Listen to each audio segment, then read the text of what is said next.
Kebijakan pemblokiran rekening tidak aktif selama 3 bulan menyita perhatian. Salah seorang pengamat ekonomi menilai langkah tersebut perlu dikaji ulang agar tidak menyasar nasabah yang tidak terlibat kejahatan.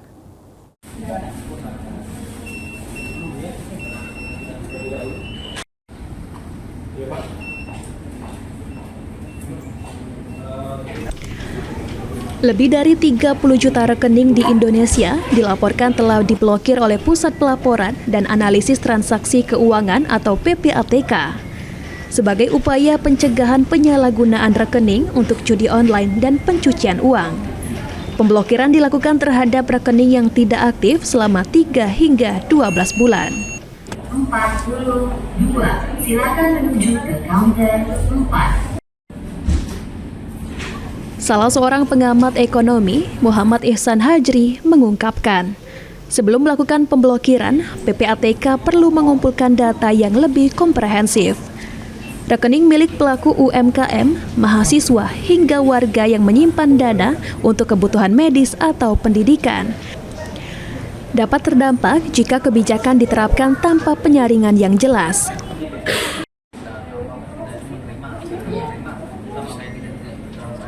Menyikapi dari adanya tindak lanjut dari PPATK yang memblokir beberapa rekening dorman, ini tentu hal yang harus dikaji ulang kembali. Ya, apalagi kita tahu bahwa tidak semua rekening dorman itu memang terindikasi adanya penyalahgunaan. Ya. Nah, sebelum memblokir, sebaiknya PPATK bisa berkoordinasi terlebih dahulu dan mencari data sebanyak-banyaknya. Seperti mungkin UMKM, gitu ya, yang memang rekeningnya mungkin tidak banyak transaksi di beberapa kegiatan, tapi terkena dampak pemblokiran. Tentu ini merugikan sekali. Atau rekening orang-orang yang memang seperti membutuhkan biaya pendidikan, ketika mau ditarik atau orang sakit, gitu ya, tidak bisa ditarik, dan ini tentu merugikan. Ya, kita berharap ini tujuannya baik. Saya yakin PPATK tujuannya baik, tapi ke depan akan lakukan kajian mendalam terlebih dahulu sebelum memang membuat keputusan mana yang harus diblokir dan mana yang ini tidak layak diblokir.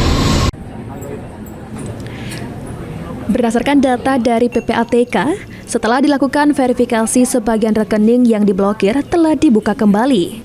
Dari data terakhir, jumlah transaksi terkait judi online mengalami penurunan hingga 70%. Sementara proses peninjauan ulang terhadap rekening-rekening lainnya terus berjalan. Hafidz Zainul, PAUL TV.